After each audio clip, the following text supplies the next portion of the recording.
Look, I don't know exactly how I'm getting to Wyoming. I'm probably walking. But, if you want to. Yeah. Yeah. Hello and welcome, all the Sci'd Geeks out there. Welcome back to this crazy, not so crazy show, because we all talk about, the shit we like. J-Mo, what's up, man? Man, I don't know. I think we got 100 followers or something because I got a lot of equipment everywhere now. Yes! I don't know what happened. I don't know if the tax money came in, but JMO's legit now. I gotta say one thing, one line. We're moving on up. Oh, yeah. Oh, no. To the side. Oh, to a nice mic. That's awesome, man. I'm really happy. And hey, what better way to fucking talk about a little bit of The Last of Us, man? I didn't even know, like, when this thing came in, when everything started coming, I'm like, all right, let's work this out. Let's get this going. Look at the camera. Don't look at the monitor. Okay. Oh, is there an echo? No. Cool. All right, let's do this. Yeah, man. I'm pretty pleasantly surprised. And to the folks out there that are thinking, should I do a podcast? Should I buy equipment? Here's a witness that it works. We can plug and play, and to be budget, you're not breaking the bank. And to be honest with you, man, like it's seamless. So thank you for setting that up, because sometimes, man, it takes a little bit to get the audio there, man. You plugged in, you were ready to go. I'm happy. So now what? 1,000 followers, and we get you some more gear. Maybe some followers that I'm gonna have to get. I'm buying a studio then. All right. Yeah. You guys heard it here. But J-Mo, I'm so freaking excited to talk about this episode. It was Here's before you jump in. Yes. I know you want to. I know you're antsy. This has to be ranked number 1 so far. Oh, hell yeah. Hands this episode, down. Look, nothing to put away with the nothing to hinder from the other episodes. This one hit a fucking nerve. Like, it hit it got me. It got me at the end. Yes, and we're gonna get straight into it.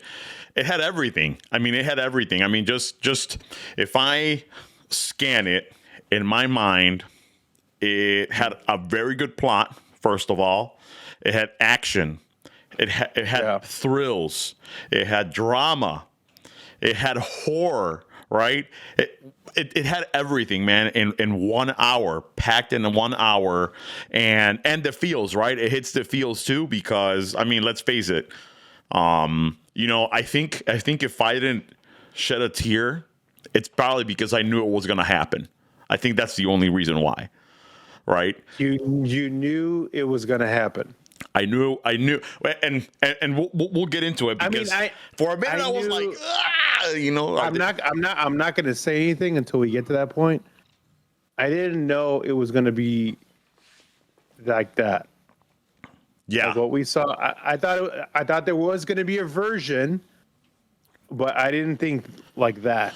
That yeah. hit hard. Yeah, and when I played the game, it really shocked me. It did affect me, right? Like, you're like, oh my God. Like, it makes you put the controller down and you're like, what the fuck just happened, right? And you know how we said we wanted, and his name is leaving my mind, but I'm just gonna go Ron Swanson.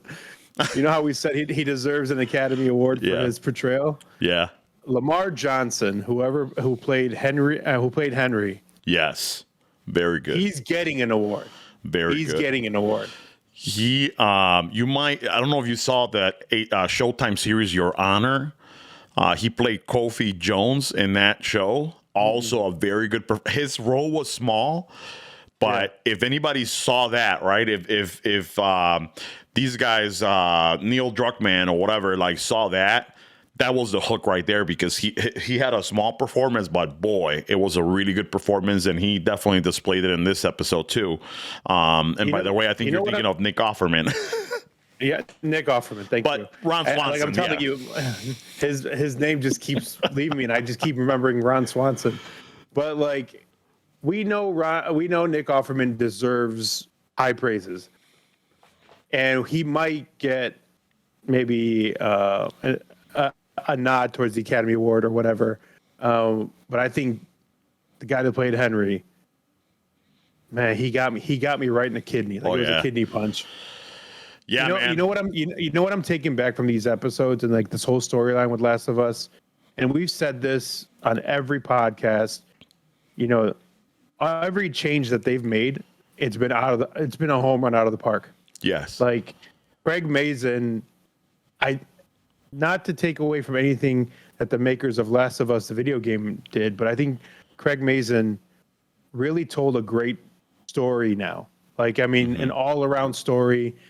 You got innuendos, you got little tidbits, you got every little small detail you could think about added to already a great story. So, and you know, I'm one that hates change, to be honest with you. Okay. But I've turned a new leaf. Every change in these episodes has been perfect. Yeah, I agree 1,000%, man. Craig Mazin did a great job and pairing up with Neil Druckmann, right? Like it's just been amazing. I you know, and I am one that likes change, right? But if it works, right? I'm always looking for change. I don't mind it, you know, but I know where you're coming from because I have a lot of friends such as yourself that don't like it, right? They don't like when they do remakes and change a lot of things, but the way they're doing this, man, it's just because we've been burned so many times, with video game adaptations that it's caused me to have like side effects. Like I'm twitching every time I hear about change. I'm like, Jesus, what are you gonna do now? Maybe this is the year. Will Smith, just mind your business. Just mind your business. Maybe this is the year, man, because we're starting it off good, and hopefully Mario Brothers or the Mario Bros movie is gonna be as awesome. Different genre, but hey, video game movies, hey, they have to come on top, man. They have to come on top because you know we were long overdue. Yeah, because no more Street Fighter. That Street Fighter didn't work out. Although I did like the Mortal Kombat, the last one. People hated it, but you know, I like the new Mortal Kombat. I just wish there was some combat in Mortal Kombat. Yeah. Now with Street Fighter, you know, adding Jean-Claude Van Damme in Street Fighter was disgusting. I think that's what killed his career, to be honest with you.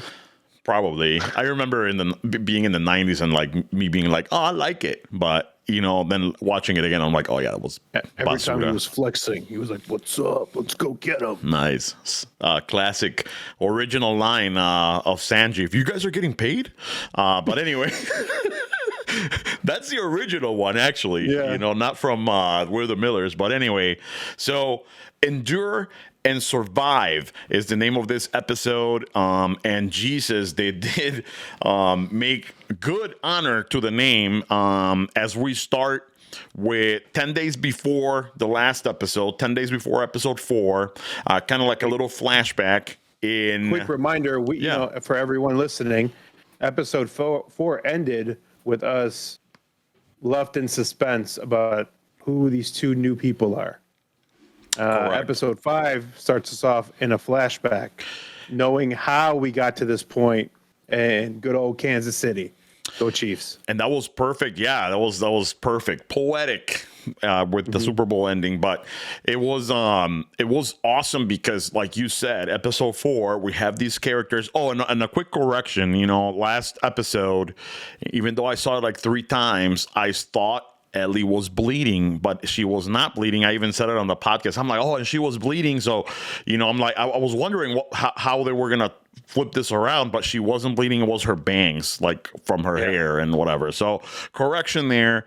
Henry and Sam weren't actually bad guys, or they didn't make them bad guys. But the beautiful thing is that they gave them a story that starts, you know, 10 days before that cliffhanger from episode 4, and we start downtown Kansas City, and people are chanting freedom, freedom, and they're celebrating, shooting flares in the air, and it's because they took down Fedra, right? Like they took down Fedra, and pretty brutally, because we see some very graphic scenes of them like beating them up, shooting them, and like even dragging their bodies full of, you know, knives and, you know, stab. I don't know if that was their version of acupuncture, but I think they went too far in. Ooh, I mean, they found every fucking organ. Well, that dude is relaxing. I'll tell you what.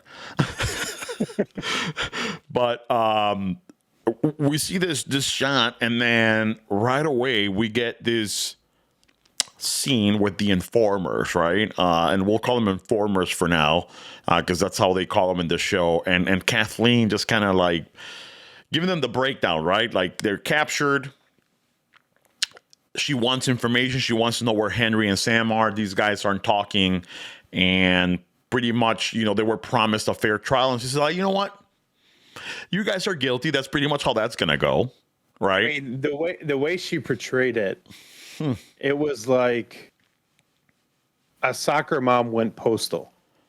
Like, that's the best way I can describe it. Like, it still had your typical, like, hey there, how are you? Okay, you're all gonna die, and yeah, that's how this is gonna go. Yeah.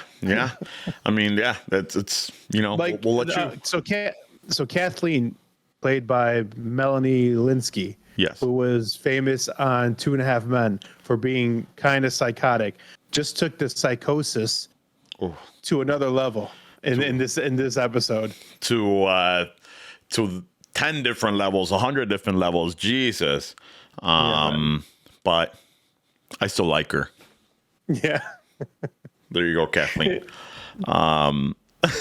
So I mean, it was amazing. Like, you know, like you said, you were in a prison scene.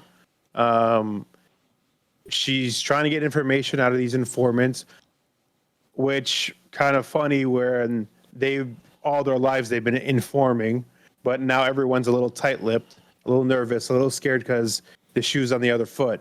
And all of a sudden she's like, look, we're not going to kill you. I'm not Fedra, thank God. You know, literally.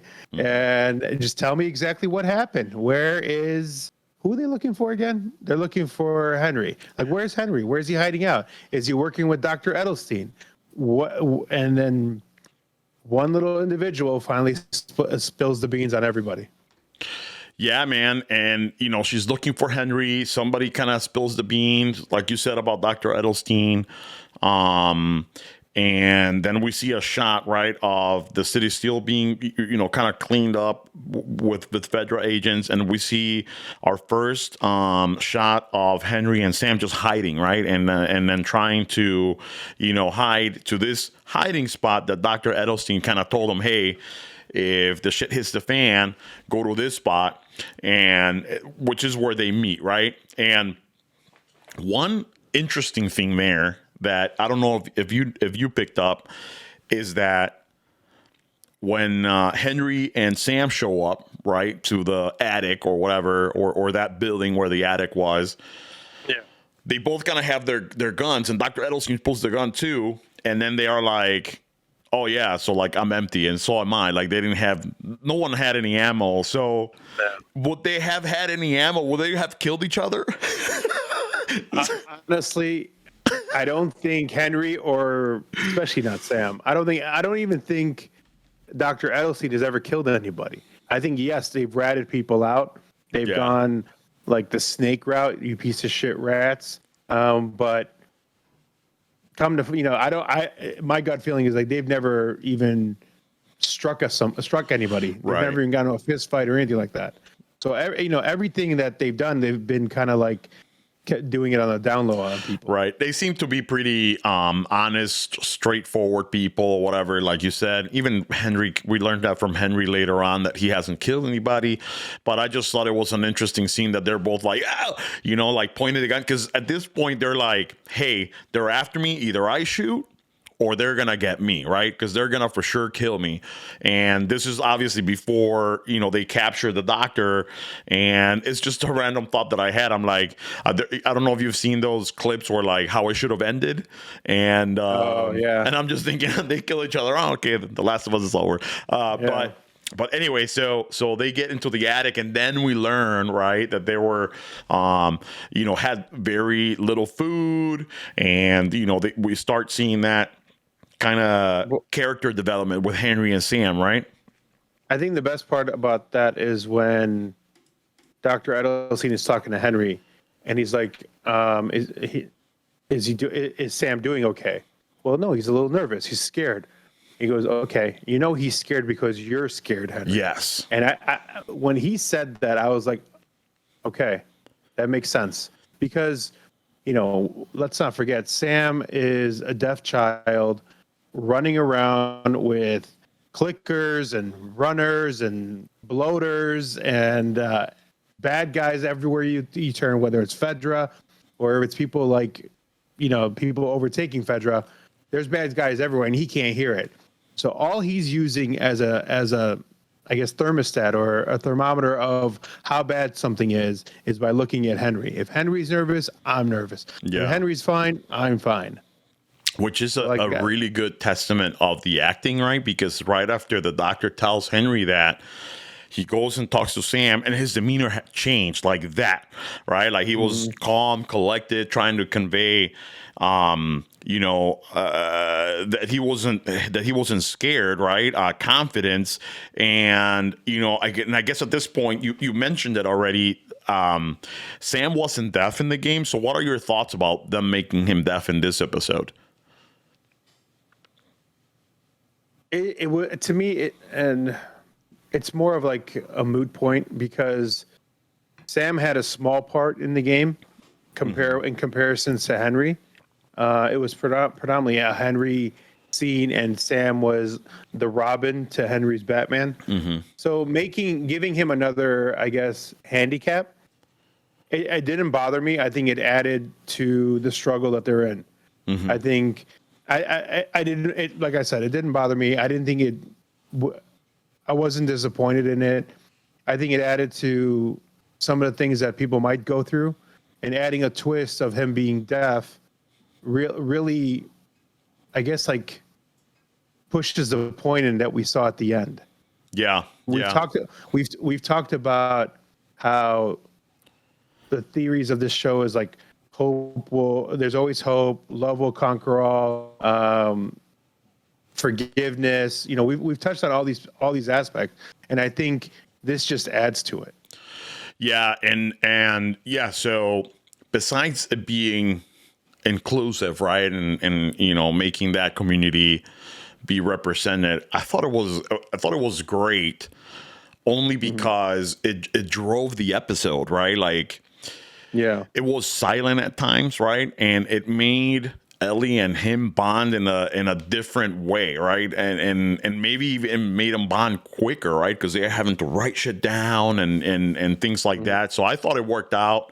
And what a talented kid, because apparently he had like his coach there, and he's just a young actor that also did a very, very good job, in my opinion. I think one thing that they also changed is the fact that in the game, they were just visiting this area. They weren't part of that Fedra rebel mix. In the game, they were visiting the area, and they were just trying to get out. They were just passing by.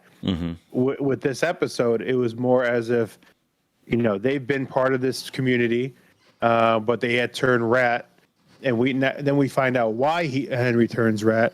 He wouldn't just do it for no apparent reason when he was talking to Joel. Right. One thing I like about Henry and Sam is like Henry doesn't lie to him. He never lies to him. When they were stuck in the attic, running out of food, running out of water, Sam asked, "Is Dr. Edelstein coming back?" At first, he said, "I don't know." But then you come to realize he tells him, he's like, "No, we got to get out of here. He's not coming back." Yeah, and he's like, "Is he dead?" He's like, "Probably, right?" And and throughout that space, right, we kind of go through the 10 days like nothing, right? Like they're out of food, they need to move, doctor's not coming back, and they decide, hey, let's make a plan and bounce.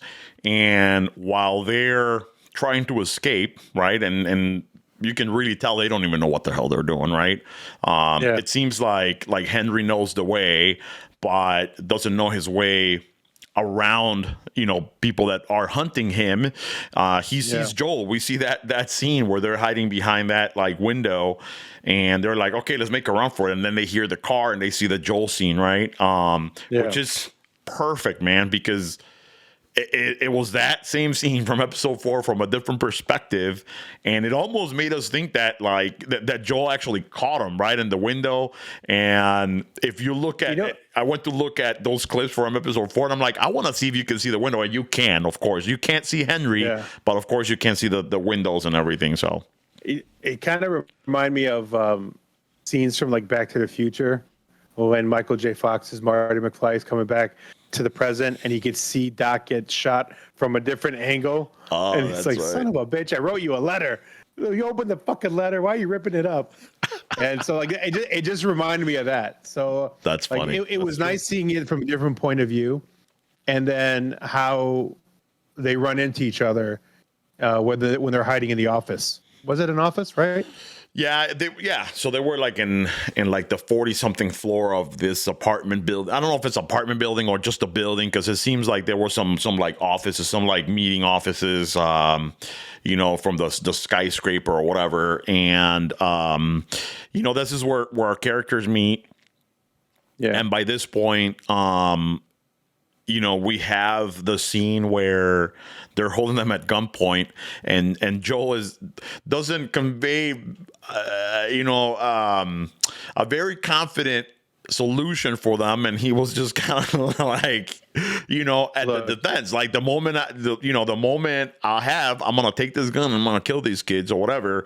But it was interesting that Sam was holding the gun with two hands, and I think that's what made him hesitate, because we just seen him teach Ellie right in the previous episode. But he opens his hand, and he's like, all right, let's help you out. Do you think that was a mistake? Like from the episode, like from the writers? Here's what I mean. In that episode, Henry gives Sam a gun. Yeah. He shows him how to hold it. Yeah. But he shows him how to hold it with one hand. Right. Yes, he helped him cup it with his own hand, but Sam is holding it with one hand. So why all of a sudden show him with two hands? You think that's a little mistake that they made, or I don't think so. I think so. I don't think so, because I really do believe that's why Joel didn't like slap the gun away from him, because he was holding it with two hands, because that's how he taught Ellie. That I truly believe that they wrote that in there. And as how to explain, right, that Sam was grabbing it with two hands, maybe he's just a natural, man, He, and it's crazy because, those are little things that we don't know, right? We don't know what it's like to be deaf, and if they have any other type of sensory ability that would tell you, hold it with two hands. I don't know, but and maybe I'm just reading too much into it, but maybe he's just a natural. But I do confidently believe that that's why Joel didn't do anything, because he was pretty close. I love the fact that Joel did not change his tone. Right. And Ellie's just trying everything that she can. Like, no, he's just an asshole. He's That's just an asshole voice. He's like, tell him, Joel, and then whatever he said. Yeah, I'm not gonna hurt you. He's like, dude. he almost gave us a Batman voice. I'm not gonna hurt you. Yes. But we're not talking about Batman today. We'll just stay tuned to talk about Batman. So very, very awesome, man. That whole interaction, and then of course they bond over a little food, and they give him some extra food.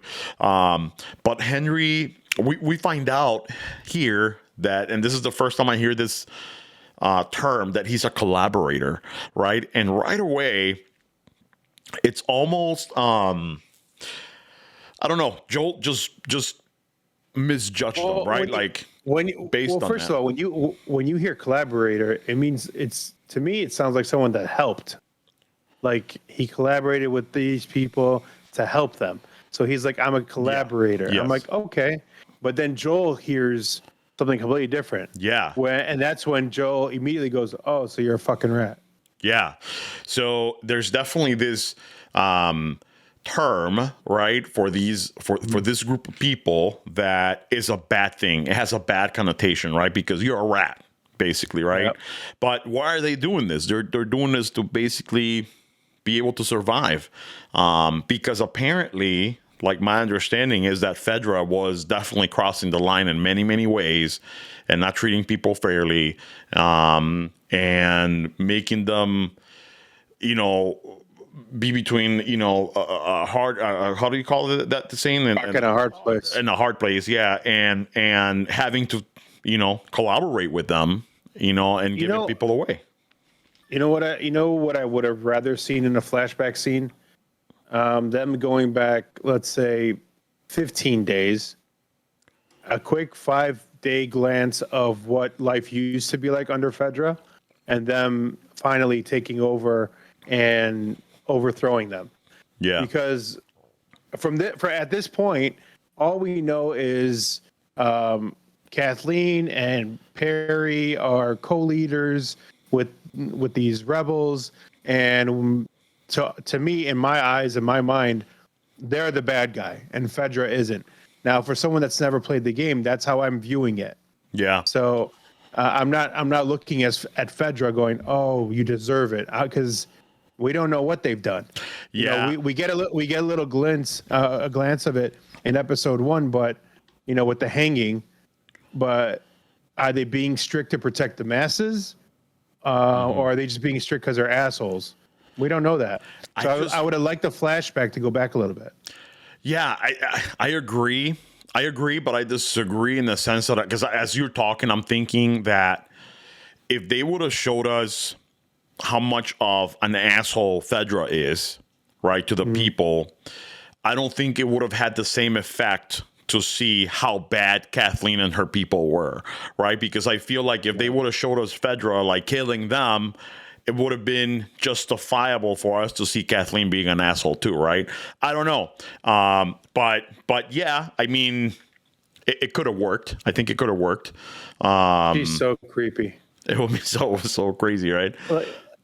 Like even that's, I know I'm going back to episode 4. Even that episode, I mean, even that scene when she's in her old bedroom, I was like, what the hell are you doing in here? Such a creepy lady. Yeah. So yeah, very, very creepy. And so the very next morning, right? We're in this conference room and they're looking outside this building, and a lot of things happen. There's some dialogue, but a lot of things happen there, right? Henry basically confesses he's a collaborator, but he tells him, hey, I'm gonna be a straight shooter with you. I need you to get us out of here, and you need me to help you get out of here, right? And then Joel sees that as an opportunity as well. It doesn't seem like he wanted to at the beginning, like, because he was like, oh, okay, kumbaya, whatever, everybody goes their own way. And then he's like, he proposes this idea of helping each other out, and Joel is definitely open to the idea because, you know, like, he has no choice. Like, Henry, you know, basically lays down the plan, and then Joel realizes, oh, okay, this dude knows what he's talking about. That area where they're plotting to get to, that fenced area.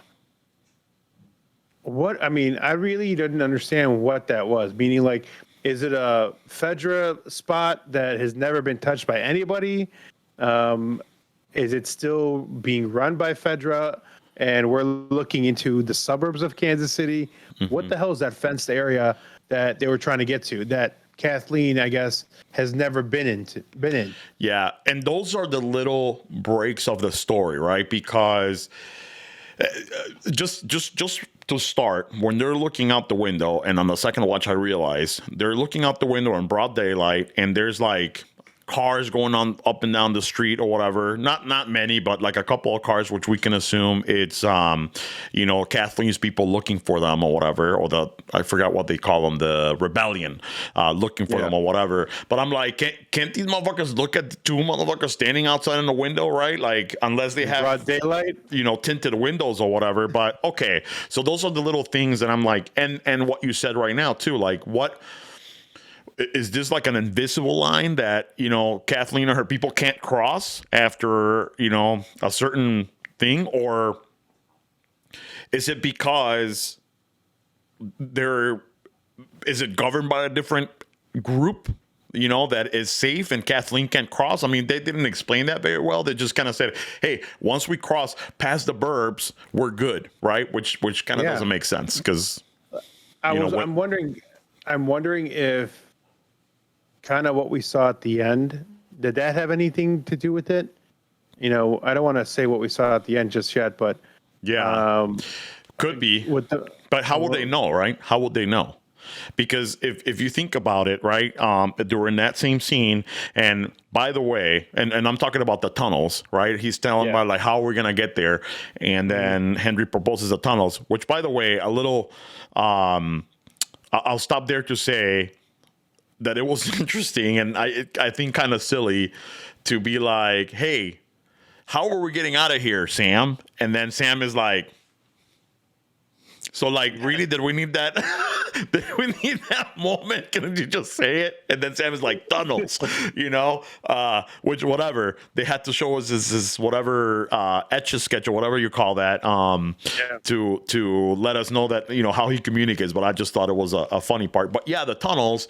And then they talk about it being, and then the first time we hear clickers, right? Because he says, hey, there might be one or two clickers, oh no, he actually says there might be some infected, and then I think somebody says, like clickers. He's like, clickers. Yeah, you guys saw clickers. My thing is this, okay, for when they're they're talking about the tunnels, Henry is adamant by saying there isn't anything down there. Mm-hmm. We might see some one or two here and there. Did he say he was in the tunnels in the past? Is that why he was so confident? Or is it just because of word of mouth from Fedra that he said that was all hype? Sorry. Yeah, Joel questioned him on that. Like, how do you know? And he's like, have you been there? He's like, well, I haven't really been there, but I knew a guy from Fedra that was cool. Yeah, he's like, I knew a guy that, that's been down there, and he told me. And he's like, will he be a problem? I was like, oh, yeah, he won't, because, they got him or whatever. He's dead. But he seemed to be a pretty trustable guy, which we'll talk. And I have a theory who that person might be. Okay. But we'll talk about it in a little bit when we get to that part. Well, we're almost there, right? Because I think right away, like the very next scene is them going down and seeing like the little painted castle, right? And then that empty community that was, right? And then we see a picture of two Fedra agents, right? That was on the wall hanging, that were smiling, and they seem to be, so from the game, I don't know if you remember the character Ish, which they kind of mentioned it being a character that brought this community down into the tunnels, right? And that was actually living and survived. Like, they built a community until somebody forgot to close the door or whatever, and then the infected got in and wiped them all out, right? So, and that was one of the Easter eggs, because they showed the Fedra agents, and that made me think that it was Ish, which was a character, a good Fedra agent from the game, that didn't have a lot of game time, probably like an NPC, right? But it made me think that has to be it. Just to kind of like a quick mention, right? And then and then from there, like we're at that scene where they're walking in the streets at night, trying to get through cars as they're talking, and then, he's literally, Joel is telling this guy, keep it down. Like, and then, Henry, being just a fucking idiot, let's just be honest, just starts yelling, what? Who the hell's going to see us over here? And all of a sudden, there's a sniper shooting. Right. Yeah, that was crazy. And that was a pretty spot on part of the game, too, because you have the sniper scene. But just a couple of quick moments that I want to highlight. And I don't know if you noticed this. When they're going into the tunnels, Joel tells Ellie, take your gun out, right? And I didn't catch this the first watch, but on second watch, he tells her, take your gun out.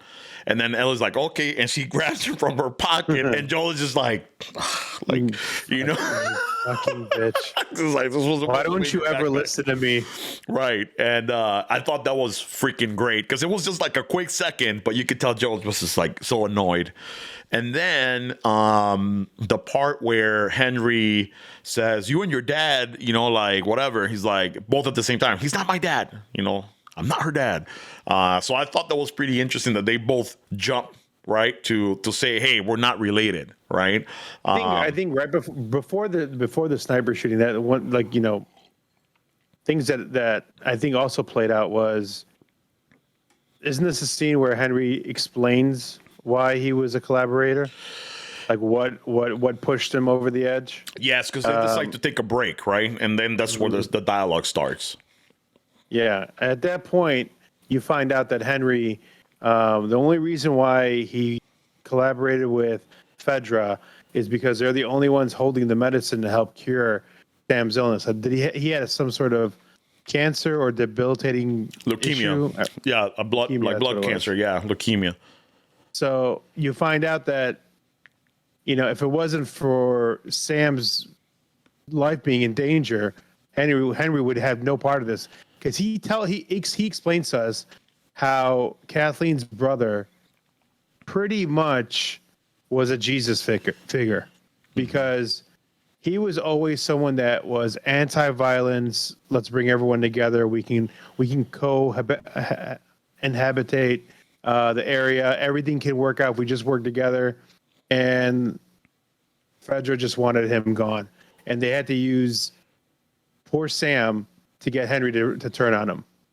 Yeah, and that's the beauty of this episode and the writing of this episode, because it explains the motive, right, that both Kathleen and Henry have, and it's all about their brothers, right? And yes, you're absolutely right. Like, Henry describes this guy, and you said Jesus. That's pretty spot on. On, because he kind of put him on a pedestal. He's like, man, this is the greatest man I've ever known. Like, this is like, he literally says that. Yeah, he praises him. Yeah, he's like, like he was the savior, but Sam got sick and Fedra had the drugs, so I gave him up. And it's amazing how much you realize Henry and Kathleen are similar. Like you said, they would do anything for their brother. Right. Brothers. I mean, yeah. even like when like I mentioned before in episode 4, where Kathleen's in her old bedroom, you see all the little paintings and posters they put up. She goes to the attic. She has a quick little flashback because she sees all the paintings and pictures that Sam put up. Yeah. So like she has a moment of, I guess, understanding, I would say, but it quickly turns off and goes back to evil. Yeah, that's pretty nuts. Throughout that part, we also see Ellie and Sam bond, right? And there's also some like scenes from the game where they're playing like soccer and looking at they bond like Sci'd Geeks do. Dude, comic books, movies, everything. Savage Starlight, man.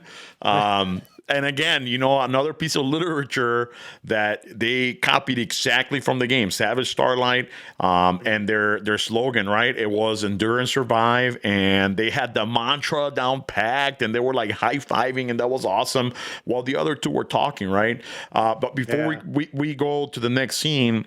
Wait. I want to add one more thing. Yeah. What I found cool was they added the comic book.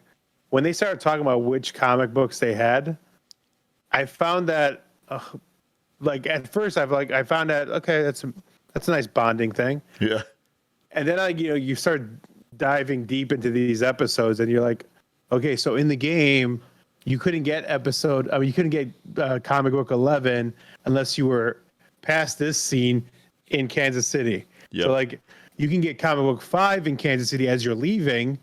But 11 isn't until much, much later. And they were saying like, I have 5, 6, and 11. Yeah. And like, you can't get all of them like that. That's funny. I just found that cool. Yeah, that's cool. And if I remember correctly too, there was one like a earlier comic book that you would get after. I think you got 11 first, and then you got like... I don't remember what. They were all out of order. Yeah, and then you're like, oh yeah, here, and you're kind of collecting them as you go. Side quests, that's awesome. But yeah, they were perfect. And then apparently there was a bunch of issues of comic book 5 and 6 because they both had them. I'm like, what are the odds and what is the value of these comic books? They're as valuable as fire at this point. You know what? They're fuel to the fire. you know what? Now I changed my mind. And we'll take a little pause here to say, hey, in the event of an apocalypse, JMO would go to Home Depot, and I would probably go to the comic book store to kind of try to get my hands on Amazing Spider-Man #1 or something. Just so I can throw it in the fire and be like, fuck you guys. Yeah. I would never do that. I would never do that. The amount of, let's say, Ken Griffey Jr. baseball cards I'd be burning. Like, you know what? Screw you. I could never afford you in the real world. No one's going to have these anymore. They would come to me. He's like, hey, we have Michael Jordan's rookie card. Yeah, here's Kathleen's brother. Go ahead. Give it to me. Okay, perfect. This is gonna help me start a fire. Thank you. Yes. So yeah, really, really cool. And then another powerful scene, right, where Henry tells Joel, like, hey, she might not be your daughter, but you loved someone, right? Because I can tell how you were a father to someone. Yeah. And then he looks at his watch, right? Like, he's like, oh shit. And then I think that this is where he's starting to change. Like, he's starting to believe, man. I need to protect this little girl. I mean, his viewpoints of Henry did a 180 right there. As soon as they had that little conversation about finding out why he did what he did. Him touching Joel's heart by saying, I knew you might not be her father, but you were a father to someone. Yeah. I mean, just pushed the envelope for their relationship further and further. And I think that's when you get the first time ever hearing Joel, I don't want to say apologize, but accepted someone that he first initiated as a bad guy. Yeah. You know, with Joel and his past for the last 20 years, if he thinks they're bad, they're fucking bad, and they gotta go. Yeah. Well, he does apologize. He says, like, I shouldn't have judged you, right? And I'm paraphrasing, but he's like, I shouldn't have jumped to conclusions. I should have heard you out, right? And I think that's what he's learning, right? Like, yeah, let's hear you out to understand you, right? Which is super powerful, right? The evolution of his character. the whole thing with Kansas City is really, like, we've mentioned numerous times about forgiveness. Yeah. Joel literally just shows us how you could forgive someone for their transgressions. Right. Henry, I mean, if we're all boys hanging out, Henry's hanging out with us. He tells us he ratted out somebody that we think is the best guy in the world. Immediately, we want to beat the shit out of Henry. Mm-hmm. But then you don't know the full story. All you know is that little nugget of story right there, and then you want to get the shit out of him.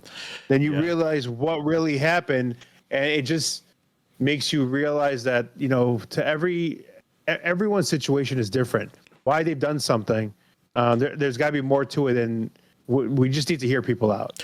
Dude, as you're saying that, I mean, that's a reflection of society too, right? Because, and maybe I'm reading too much into it too, but just for the sake of conversation, right? Like, he's a young black kid, right, that did something, and you could either immediately judge him, right, and start beating him, or hear him out and let's see the reasons why, right? And this is showing us that Joel is becoming that man of change, right? Because just in the last episode, he said he did some really bad shit, right? But it echoes to society, because, man, if we all stopped to listen for a little bit, the world will be a different place, right? It will be a completely different thing, because we're quick to judge.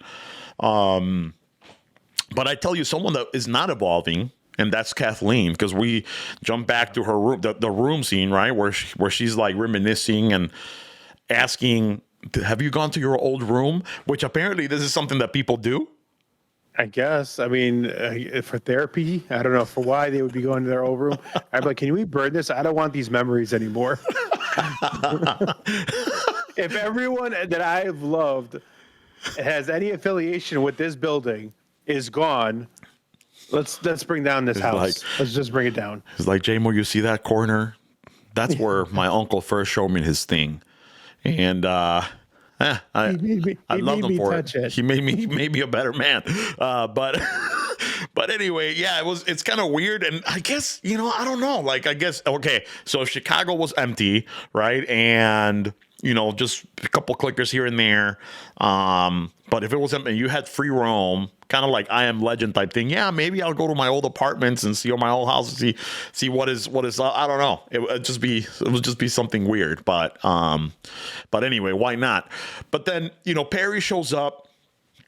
And it seems like he's going there and starts buttering her up to kind of say something nice or change her mind.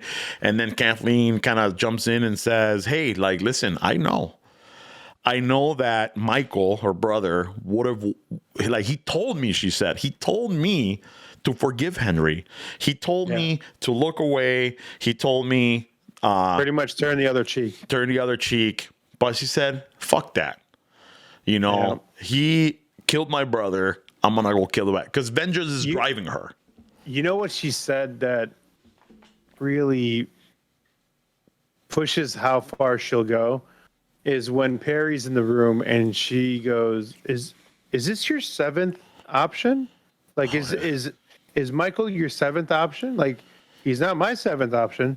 He's my prime. Yeah. He's my number one. That's all I'm thinking about. Right. I am not thinking about anything else about this Kansas City regime other than my brother's death. Yeah. Everything else is falling. And I guess, like, when you think about it, what she said is true because, I mean, at the end, we see where it takes her. She kind of like loses a good point of view and doesn't see the big picture and gets so narrow-minded that all she sees is Henry killing her brother. Everything else is nothing. Yeah, and what do you think about that, right? Because it seemed to me, or I had the impression that Perry, especially in the last episode when we see the ground kind of shaking or whatever, and he definitely tries to tell her, like, hey, we need to take care of this. And she's like, no, she's blinded by vengeance and fury, and she wants to do this. And I think he walks in the room kind of to try to convince her otherwise, but then he doesn't say anything, right? And like you said, he's like, hey, is he not your priority? And I mean, if you're Perry, right, you would think, yeah, this is not my priority. My priority is the safety of my people. But instead, what does he do? He's like, no, you know what? I'm with you. He just pretty much tucks his tail in between his legs and just like falls to her whimper. Yeah. And like what kills me is there's nobody else in that room other than them two. So at any given point, if Perry wanted to put his foot down, not to a point where he's going to threaten her, but it'll be like, listen, you can go after these guys. You can take troops with you. Let me go investigate this other aspect. Right. But she doesn't want to hear any other option. Right. She's just like, my brother died. I got to kill that guy that killed my brother. Yeah. And that's another thing, right? And I think that's an element of humanity too, that if you think about it, right?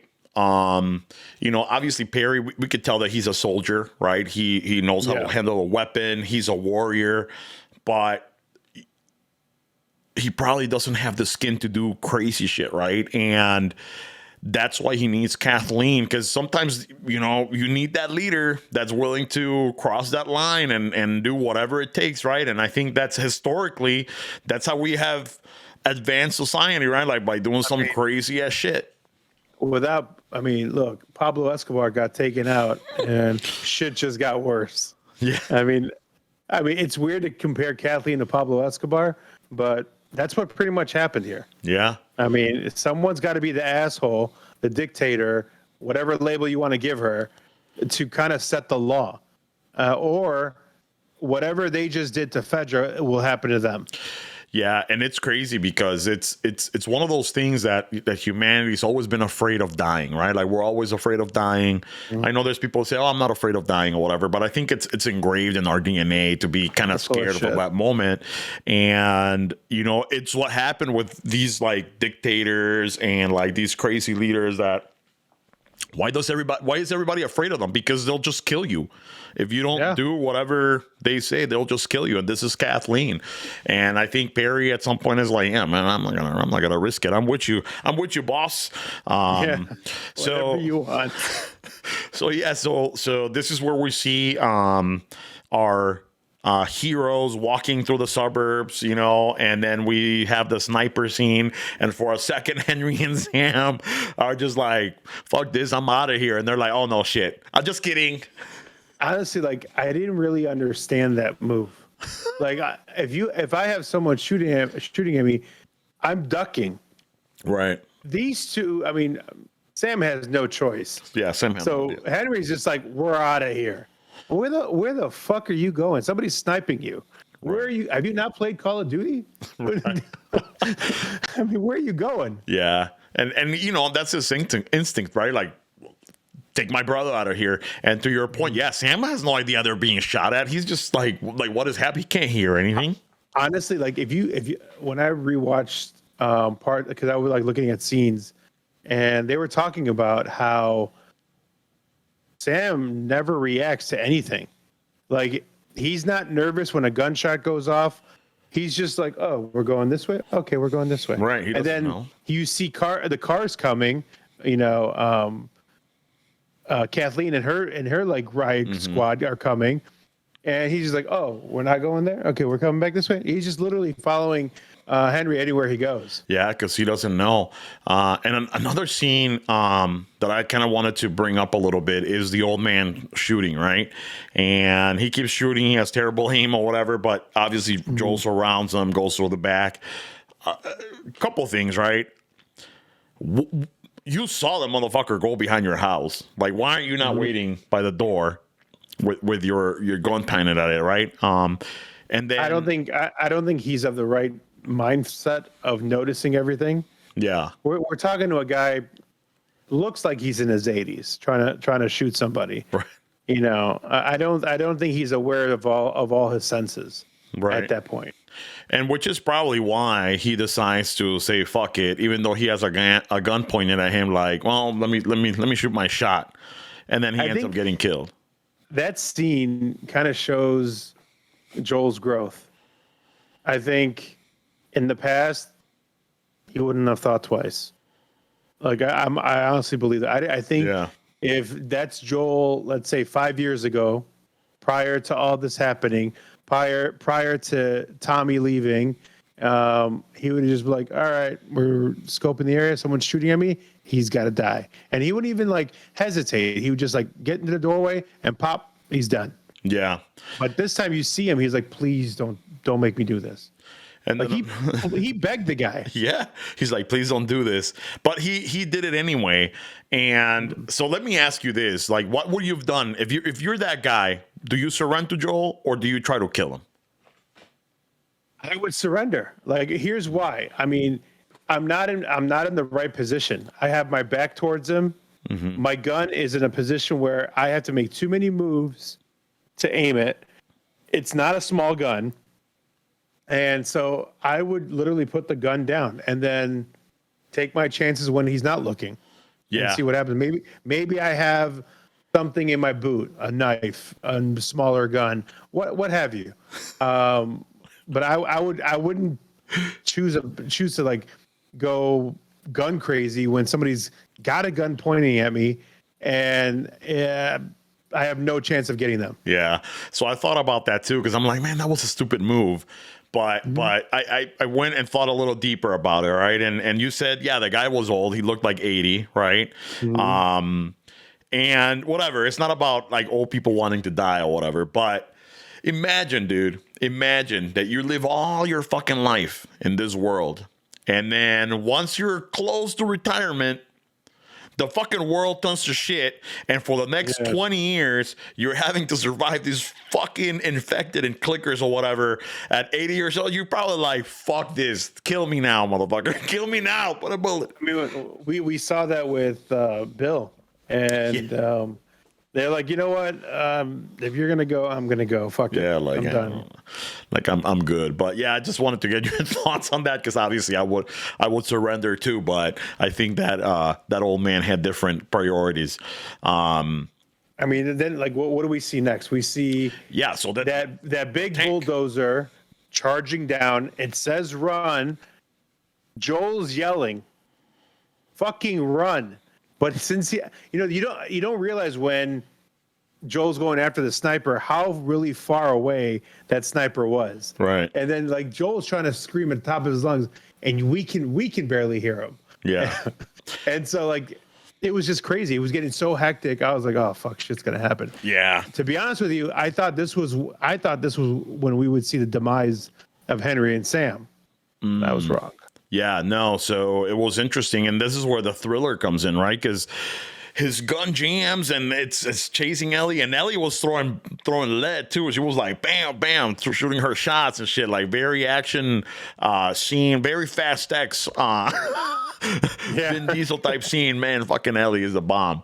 But anyway, so you know why? She lives her life a quarter mile at a time. Yes, family, baby. It's all about family. But yeah, so gun jams, and he's like desperate, and then finally he gets the gun to work, and boom, hits the truck, crashes, and then we get to this scene. Wait, you know what I saw with that? Like, yeah. When he was first shooting and missing, he was shooting at a frantic pace. Like he let his emotions get a hold of himself. Not until the gun jams, you see him, he's struggling with it. Not until he kind of like relaxes himself, it clicks in his position, he takes a deep breath and then hits dead center. Yes. That's a very good point, because he was just shooting uncontrollably. And then, once he'd had a moment to breathe, man, right on.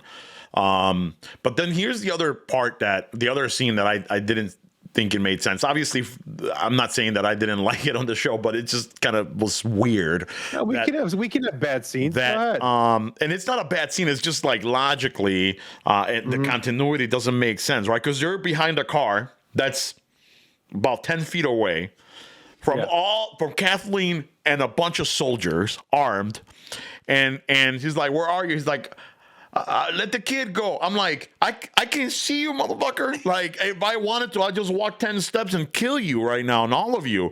But she decides to stand there, like, like, what are we doing, man? Let's not forget to tell the viewers, like, right when Joel hits the driver dead center, he crashes into a house. Yeah.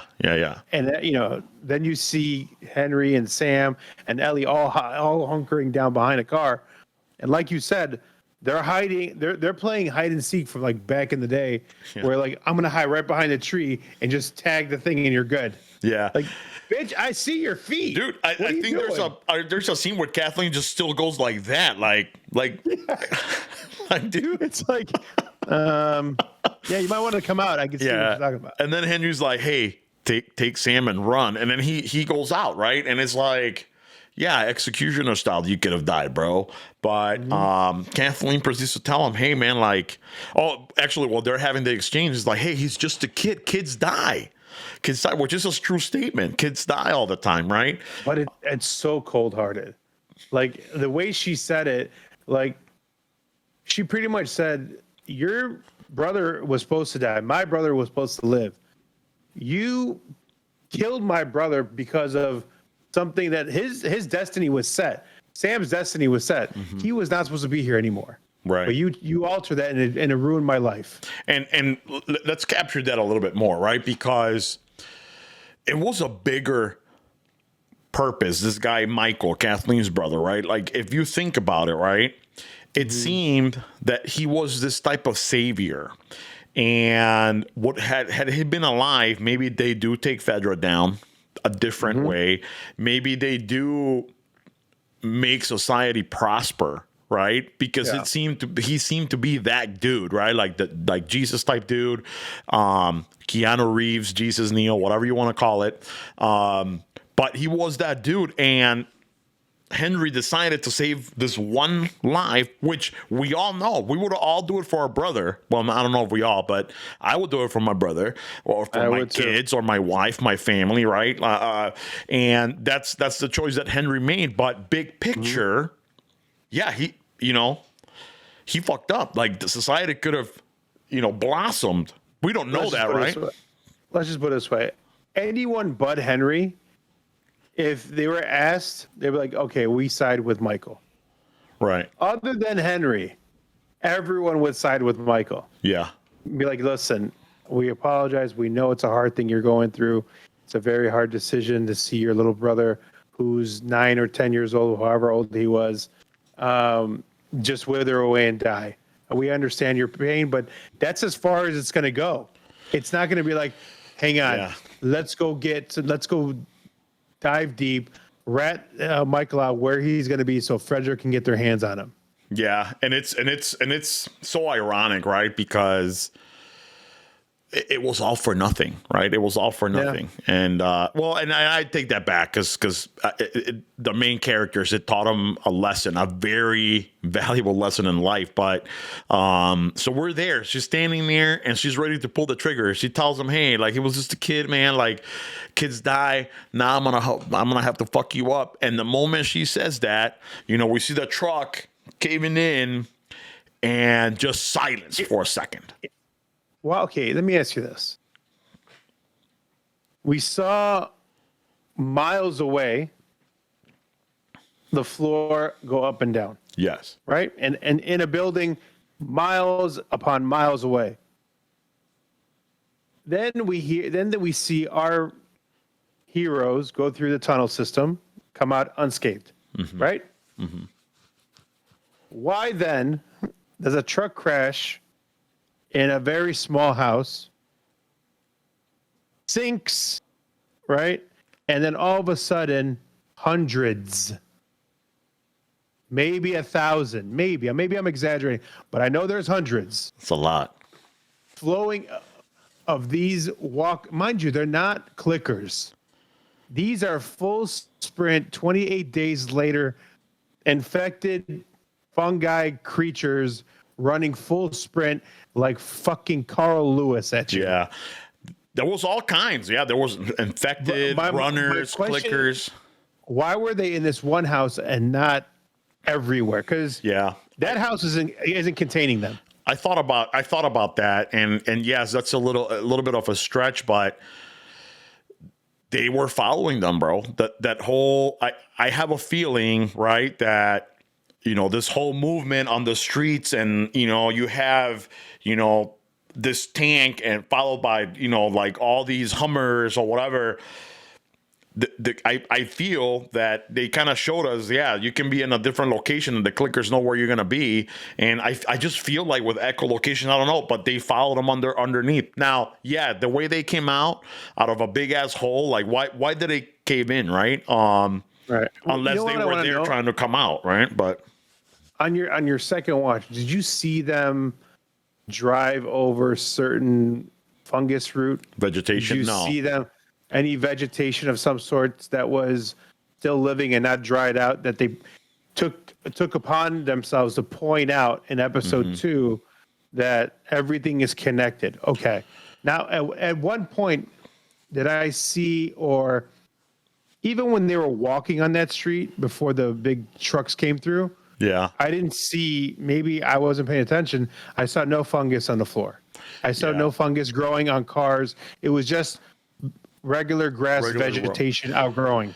Yeah, and you got to remember that these creatures have echolocation, right? So they're driven by sound. So I'm assuming that if I'm in my basement and I hear people walking upstairs, I can hear them. So maybe somebody walking on concrete wouldn't do the trick, but a freaking tank, like bulldozing cars, maybe that would have been. That's my logical explanation. To be honest with you, like that the whole busting out of the hole out of nowhere, that really didn't make, well, first of all, the truck going in, right, like sinking, didn't make sense, right? But at least how they got from point A to point B, that's my 2 cents as far as how they got there. But I mean, there is some illogical, irrational situations there that they it's probably hard to write and they just have to pull the trigger, right? So And do you remember in the game, did we have any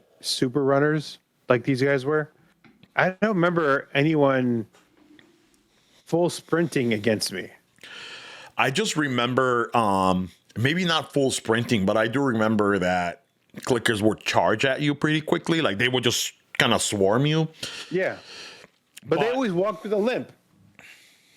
Maybe, yeah, maybe. I'm trying to think now, because there are runners, and I'm just trying to think. And by the way, now that you say that, you are right. Some of these, because I went back and looked, some of these bloaters do not spit gas, but they do spread it. They do spread the spores with their body. So you were absolutely right in that. And I think once you kill them or whatever, like some of them tend to explode and still like infect you with this like spores, like venomous thing. So you're right, but and I think you said like maybe like spitting acid, and that's what threw me off. But yeah, I went back and so you were right. They do fuck you up different ways, besides just ripping you in half. We finally got our first glimpse at a bloater. Yes, and that motherfucker was strong, dude.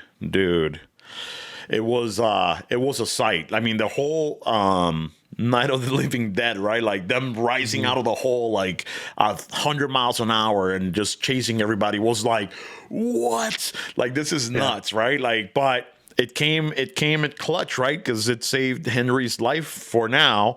And then the bloater, oh my God, he's roaring, bro. Bro, you know what was crazy is nobody took him out. Nobody took him out. All the things that happened, nobody could take him out. So that makes me believe that we're gonna get a crazy bloater scene for the final episode, because they've just painted a picture that the bloater kind of is indestructible. Yeah, kind of like nothing can take him down type of shit. So I could just only imagine that as a big pivotal final scene, you're going to have multiple bloaters, maybe 10 of them, surrounding our heroes, and they got to get out of it. Yeah, because I was looking at that, and I think the only way to take that motherfucker out is pin him with a car, or not a car, but a truck against something, right? And then burn them, right? Or something. I mean, obviously, if you don't have a bazooka or a grenade, the only thing I can remember from the game, here's what I remember from the game. I have to run my ass off, shoot, run some more, shoot, run, drop a grenade, shoot, run some more. And hopefully he never gets his hands on it. And you could have missed one bullet, otherwise he'll kill you, because you had the exact amount. And like what was funny is like he just had a camel clutch type of thing, like the Iron Sheik, and he just snapping you in half. Dude. But yeah, man, he takes Perry's head off like that, like he was a peanut jar, like champagne bottles. Oh man. And then we have this crazy scene where Joel is in sync with Ellie, right? Like he kind of sees her. That was awesome, wasn't it? Like I'm like, here, you know what I took from that is like, okay, she's been really paying attention, like with everything he does without him knowing, type of situation. Yeah. Because I think he was even a little surprised, like a little taken back. You're like, okay, like he's whispering, get in that car, get slide into that small window. You see it? And then like she looks at it like, holy shit. Yeah. And he was following it, and that car scene, man, where the little clicker kid goes in, the little engine that could doing weird flips inside over the seats. I'm like, how the hell did you pull that fucking move off? Yeah, and I don't know. I think I saw it on one of the videos. I don't know if it was like one of those heavy spoilers or whatever. But that kid is like a professional contortionist. So it's like a gymnast, but that does this type of moves that are like contortion and like walk on her back, like all this crazy shit. So she's actually like, it was not CGI. It was an actual kid that could do all those moves, which I thought it was super impressive. Almost gets Ellie, but she manages to escape. And then the most epic, most ironic death is Kathleen, who wanted to kill a child and gets murdered by a child. Right. Child clicker. That was... You know who that child reminded me of? Remember that? I don't. Do you know that Sia song with the girl dancing like crazy? No. Oh, I think so. That's what she reminds me of. Anyways, I'm gonna, someone needs to get her to Cirque du Soleil. Those flips were amazing. Yeah, they were awesome. But man. getting back to Kathleen, I love the fact that the kid killed her Yeah, that was or infected her or whatever you want to call it. beautifully written. Because then you saw the swarm just go after Kansas City, and Kansas City no longer exists. Yeah. Not a single human being is going to be living in Kansas City. Nope. Whoever they left behind, good band or ugly people, they were all gone. But that's another inconsistency, right? And then what are your thoughts on that, right? Because they show us that the fungus is supposed to spread, right? Like it wants to spread its spores to create more, but the bloater killed Perry. Like there's no fucking animate in there. And then the little kid, man, she went full UFC on Kathleen. She just started like grounding and pounding, man, and like he definitely murdered her. I don't know why I keep going back to WWE, but she went Rey Mysterio on her ass. I swear to God. Oh, really? All the flips, all the crazy jumps. I was like, what the hell is going on with this girl? Yeah. So then we see our heroes kind of escape through the back of one house, and obviously no clickers went that way, no soldiers, nothing. To what we were talking about at the beginning, invisible line. You cross this house, and nothing else is going to happen to you. So like you said, the clickers were coming back to fuck Kansas City up, but and we think, okay, they made it. They made it. I mean, This is towards the end of the episode. I mean, like we're probably like a good 40, 45 minutes in, but that's not it. I mean, honestly, like my immediate thought once they got past the bloater was, oh, so they're rewriting Henry's story. He's going to be walking with them to Wyoming. That was my first thought. And then you get the bedroom scene with Ellie and Sam. Oof. That just fucking, it starts the breaking of the heart. Yeah. That scene starts the breaking of the heart. You start seeing little cracks in your heart, and the final scene just shatters your fucking heart. Yeah, because I don't know if they said it in the show, or at least says it, or maybe it's just my imagination, but she kind of says, like, we're a team now. Like, don't worry. Like, we're good. Like, we're solid. And like you She does said, say it. Joel opens up and invites him, hey, like, in a very manly type of way, hey, so we're going that way, and Henry right away was like, yes, I'll go, like, yes, I'll do it. Well, because we're forgetting Henry is probably late teens. Yeah. I mean, if that, At I mean, best. I would put him at 18 if I was a betting man. So like, if you have this adult, this 50-year-old man going, and mind you, Henry praises that he knows what you're capable of. You can protect me and my brother. Fuck yeah, we're going with you. You don't have to ask twice, homie. No questions asked. He was almost like thankful that he asked, and everything is set. And then, like you said, we have this scene with Ellie and Sam, and very, very powerful scene, because not only, and this is where the little etch-a-sketch or whatever you call it comes into play, because it's a very quiet scene. Woody Woodpecker. That's Woody Woodpecker. Yeah, there you go. Woody, I'm like, what? I'm like, I know. But there's a term for these. I can't remember what they were called. It was like those carbon things. It's like a little carbon thing. You just lift it and it resets everything. Which was so fucking smart, because in the apocalypse, anyway, so they have this moment, and a very important moment where Ellie believes that she's gonna be able to heal Sam after he reveals that he got bit.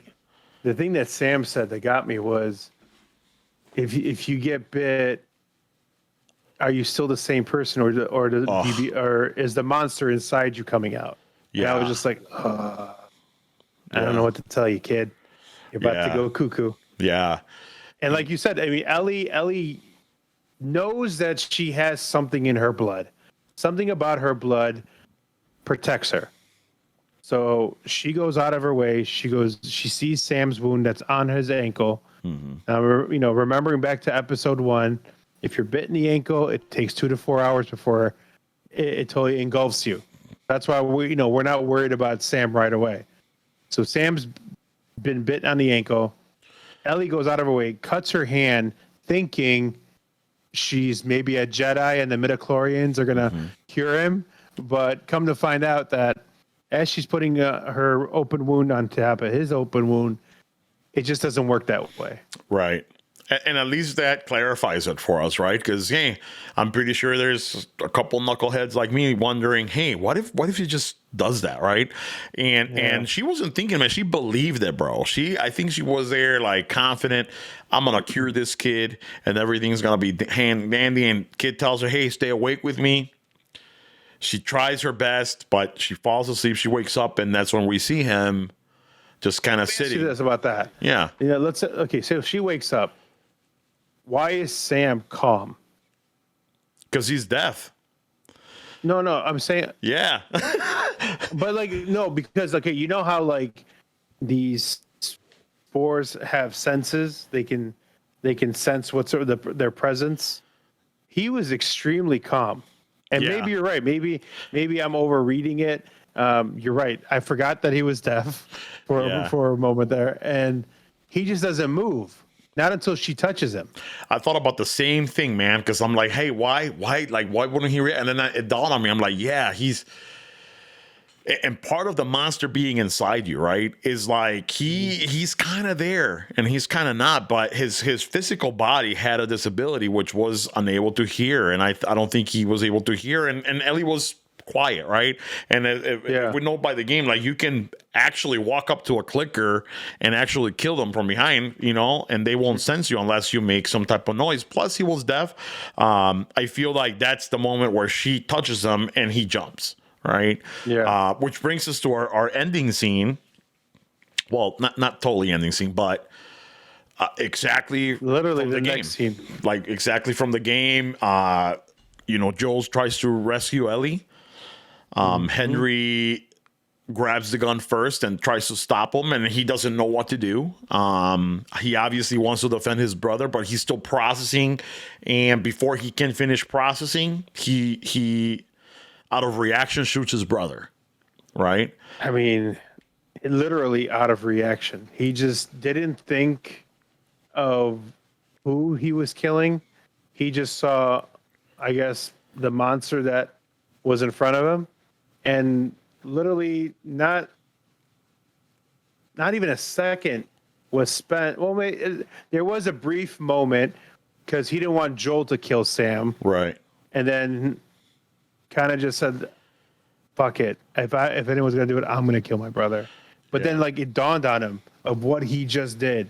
He's looking at this body of his 9-year-old brother that he's cared for the last 9 years, actually. Yeah. We don't know when his parents have passed on. And the person that's responsible for this little kid takes him out and pretty much ends his life. Yeah. And the yelling coming out of Henry fucking it got me. It got me good because I just kept picturing my brother, and if anyone's got if you're close to your brother and you see something like that, I would lose my shit. I would turn the gun on myself as well, just like Henry did. And it's like, what do you do, man? And it seemed like at first, like he's protecting his brother, but while he's looking at Joel, he hears the scream, right? And just out of inertia, just fucking shoots. And then, oh my God, that whole act. And again, he deserves an award. I don't know what award, but he deserves an award. Because wow. And then he does what he does. He unalives himself. But while he does that, the camera is on Ellie. I just realized what you said. Yeah. He unalived himself. Yeah, he killed himself. Yes. He went bang, bang. Yes. I'm always thinking of YouTube taking us down. So just in case. But the S word. I don't think we can say the S word. But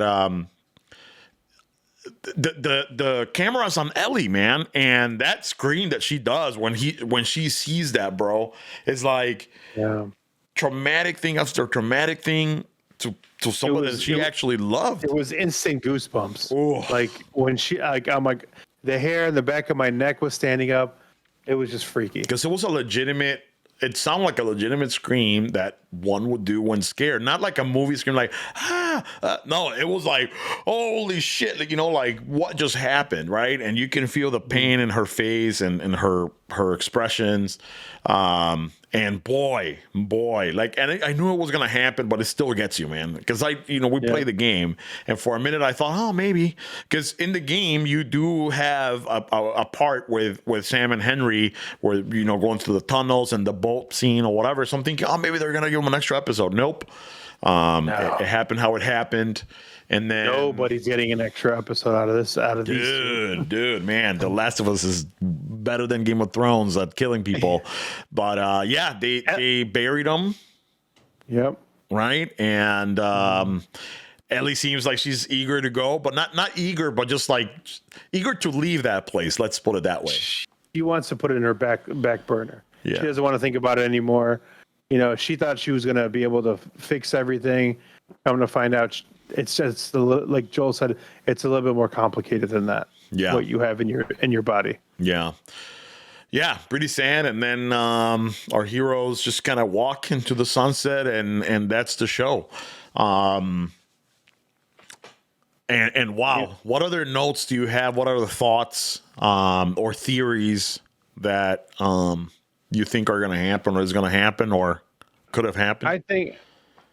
I think from what I can remember from, let's say, the game or whatever have you, everywhere they go, let's say, it started off in Boston, then Kansas City, and from what the trailer looks like, it looks like they get close to Wyoming, if not in Wyoming. Mm-hmm. Each city is a stepping stone in the story. Like, it takes us one step closer to something. Yeah. My biggest theory is we're going to see a lot more deaths before we see anybody finding a cure for any of this. Closure. I don't think we're going to have an easy ending, and I'm using the fact that they've been greenlit for a season 2.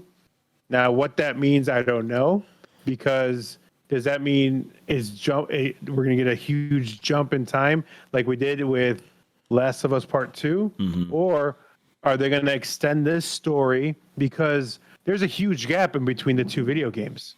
Mm-hmm. I believe, like, between the 2 video games, I think it's 10 years or something like that. Yeah, I was going to say it's like at least 10 years minimum. Mm-hmm. Mm-hmm. And so there's a lot of story to tell still. So yes. I don't have a really good theory, because these writers have pretty much left us on our toes, and we're only going to be guessing. You have a theory on anything? No. So, I was thinking, based on the previews, right? I think that we finally get to see Tommy back in the next episode. And again, like, I've been consuming so much The Last of Us on all platforms any way I can that it's all bushing in my head. But if I remember correctly, maybe I see some horses, right? So we might have a horse scene, just like in the video game. So I think that'll be pretty cool. But I think if I remember correctly, they end up in an old, like, Western town, run by a certain group. It's not the Fedra. And it's not like there's no rebels or anything like that. I think it's a group of people that put together a nice community. Yeah. As long as you pull your part, you have a place there. Gotcha. I think it's going to help that Tommy is going to be able to put in a good word for Joel and Ellie. Right. So we just got. I think there's going to be a dynamic, and if I were to guess anything, if we're going by, they might change some things up. You might see Joel and Tommy butt heads and potentially even become enemies. Okay. And I'm totally guessing this. Gotcha. I'm not basing it on the video game, but I think we might see it where if Tommy isn't maybe, let's say, one of the high-ranking people in this town, he's close to it, and we might see Tommy and Joel really butt heads, and where Ellie's life will be in danger because of it. Gotcha. That's that's a good one. That's a good one. I definitely think that they will meet. The way the show is going, I don't think Tommy will probably last too long. We'll see. And I also think that it's possible at some, maybe this next episode or the following, that Ellie and Joel will get separated. And they're gonna have their own little mini story till they kind of meet back together. But I think from what we have seen so far, in 5 episodes, every episode is a fucking shocker, and like, how else can they give us that? Maybe if Ellie's by herself, right? Well, I think the by herself we're gonna see is the flashback scene with her friend. With her friend that caused the bite on Ellie, and see. I think we're definitely gonna see that because they've showed it to us a million times in trailers. So I think we're definitely gonna get that. I think we'll probably see a situation where Tommy and Joel are together. Let's say looking for guns, ammo, food, whatever, medical supplies. They just go on a scavenger hunt. And I think that's when they'll see a change in each other. And the people that they've known all their lives might not be the same person that they know now. Yeah. Yeah. I can already hear Tommy saying, like, she's not your daughter, dude. Exactly. And conflict That's exactly starting, what I'm thinking.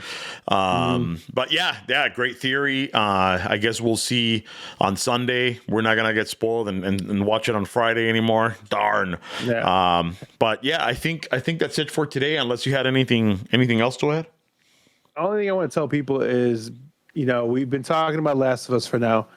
The next big topic we're going to see is us tackling what's been announced in the DC world. Now, with Flash dropping this trailer, there's a lot to talk about.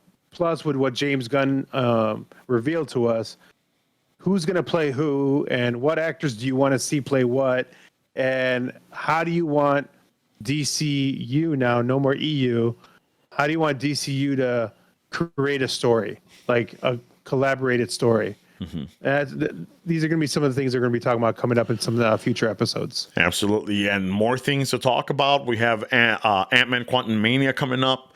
We're going to have Guardians coming up. And I think in between, we can definitely talk about a little bit of I can't wait for Quantumania because I think a lot is going to be revealed there. A lot of new theories. Well, I think a lot rides on Quantumania. There's a reason why Disney brought back Bob Iger, because Marvel and Disney itself, the movies haven't had the same impact as they used to. They're not driving a great story like they've done in the past since like phase 1 through 4. Phase 5 is starting now, and hopefully it helps pick up where phase 3 ended, because phase 4 was kind of like. So the beginning of phase 4 was Spider-Man, correct? No Way Home. And that was like the last great hit that Marvel had when it comes to movies. And so we need Quantumania to really hit and really set up the future of these movies. Yeah, man. Yeah, and that's this weekend. So, guys, I welcome you to watch the movie as soon as possible, because we're going to be covering that in no time. So to stay tuned and to stay current, please like, subscribe, comment. Let us know your theories for The Last of Us or anything, or if there's a topic that you guys want to talk about. Plain and simple. Absolutely. I 1,000% agree. This is like the best time I've had doing Sci'd Geeks, and thank you all for listening to us and dealing with our theories, etc. But J-Mo, it was awesome episode. Hopefully, hopefully they can keep up, man. Yeah, brother. I mean, I'm ready. So be on the lookout, ladies and gentlemen. We'll be back. For sure. All right, man.